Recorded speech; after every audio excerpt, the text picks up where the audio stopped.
झांकी रही भावना जैसी,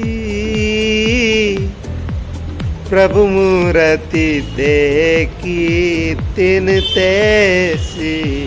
तू ही निरंकार, एक तू ही निरंकार। जैसी जिसकी भावना होती है प्रभु वैसे ही रूप में दिखाई देते हैं। पहले मैंने सुंदरदास जी के कुछ शब्द पावन चरणों में रखे थे, फिर से दोहरा रहा हूँ। एक ही आप अनुभाव जहाँ तहाँ बुद्धि के योग से विभ्रम बासे।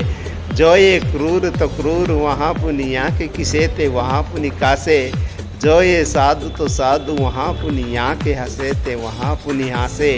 सुंदर आप करो मुख जैसो ही तैसो ही दर्पण माए प्रकाशे। जैसा मुँह बना के हम शीशे में देखते हैं वैसा ही हमें जान पड़ता है। अगर मन में क्रूरता है तो क्रूरता ही दूसरे में नजर आएगी। अगर मन में संत वाला भाव है तो दूसरा भी संत ही नजर आएगा। जैसी दृष्टि वैसी सृष्टि। जैसा हमारा नजरिया होता है वैसा ही हमें जान पड़ता है, वैसा ही हमें दिखाई पड़ता है। बात सरल भी है और कठिन भी। तो सबसे पहले अपने मन के भाव को बदलना होगा और वो भाव वहाँ जाकर बनता है जहाँ सभी लोग इसी भाव वाले होते हैं। वो होते हैं संत जन। सत्संग में जाओ तो उनका एक ही भाव होता है। तो वहाँ नित नित के जाने से हमारा भी भाव वैसा ही बन जाता है।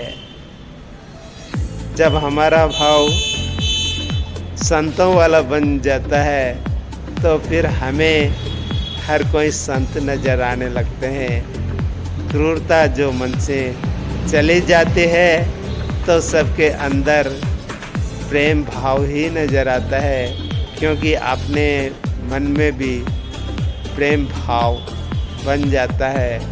प्रेमानंद में हम खो जाते हैं।